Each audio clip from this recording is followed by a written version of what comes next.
Okay, we're now, Ed Hospelhorn is going to welcome us to Arizona.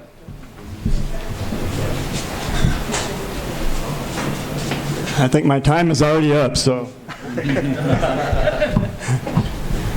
So I'm going to break this down into three parts, and it's not all Arizona history, just part of that's going to be Arizona history. You have a little pamphlet in your book about it, so I'll let you read most of that on your free time, your breaks, whatever. The first part is my personal story. I was born in Tucson, 2 hours south of here, approximately, in 1960. So I just turned 6 decades this year.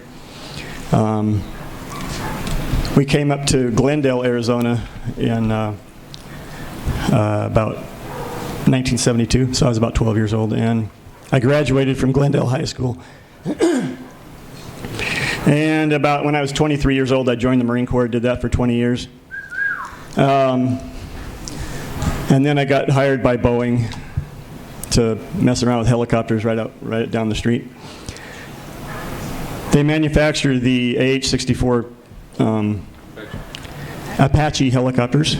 They've been doing that since the mid-'80s, right down the street from here. It's only like 15 minutes from here.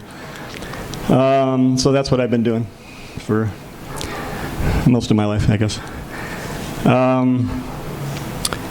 I want to just say a couple things about Arizona history that is kind of interesting to me, since I've been here for all but 11 years. So I actually spent 9 of those years in the military. I actually spent those in Yuma, Arizona. So only 11 years I haven't been in Arizona.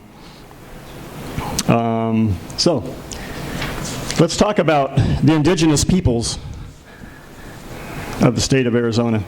I'm going to read a little thing on the back of your pamphlet on the second page. It says, today Arizona has one of the largest Native American populations. More than 14 tribes are represented on 20 reservations. So the state is made up of there's a lot of land that's attributed to the reservations. I also have something I want to read, it's on my cell phone, about indigenous peoples. One of those tribes is the Navajo Nation. The Navajo Nation is an American Indian territory covering about 17.5 million acres, occupying portions of northeastern Arizona, and that's where most of the Navajo Nation is, but also southeastern Utah and northwestern New Mexico. This is the largest land area retained by an indigenous tribe in the United States, with a population of about 173,667 as of 2010.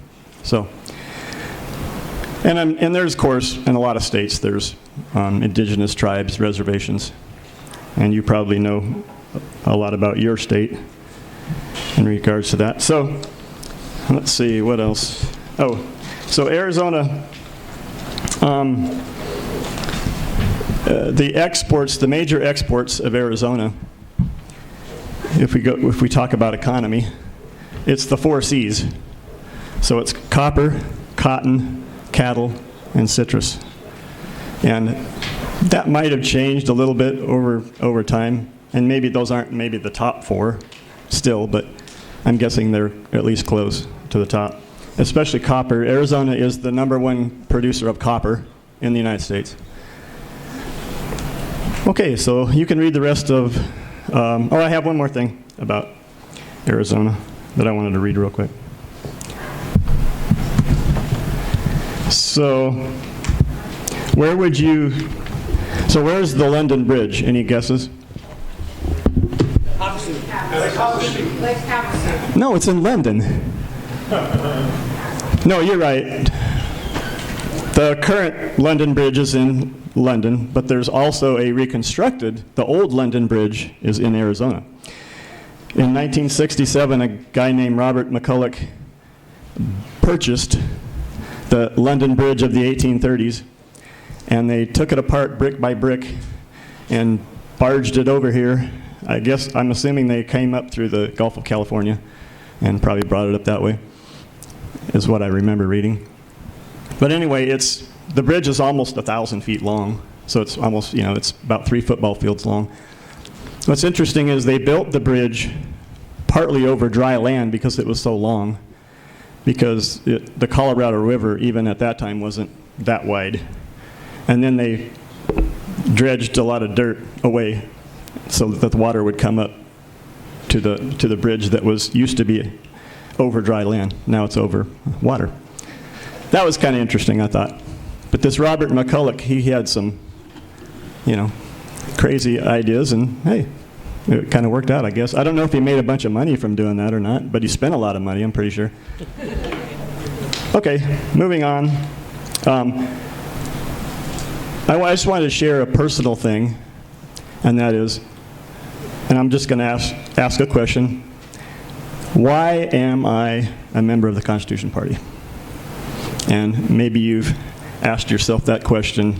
Why do I spend money on airplane tickets to come to a meeting like this? And almost no one in the country really knows who the Constitution Party is. Well, in Arizona especially, because we're still kind of small. But I know that in other states it's a lot bigger.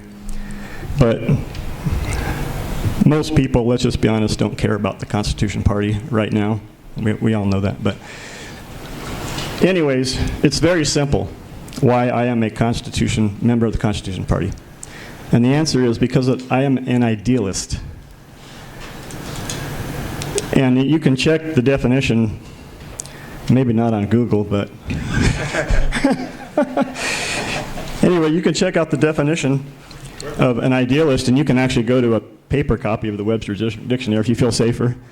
An idealist believes in things as they should be, and not necessarily as they are. And we all know that things as they are right now, and in history, all throughout history, are not as they should be. Hello. So that's why I'm a member of the Constitution Party. I believe in the certain ideals of liberty and freedom. And of course, when we first came to the party, I looked through, the platform, the Constitution Party's platform.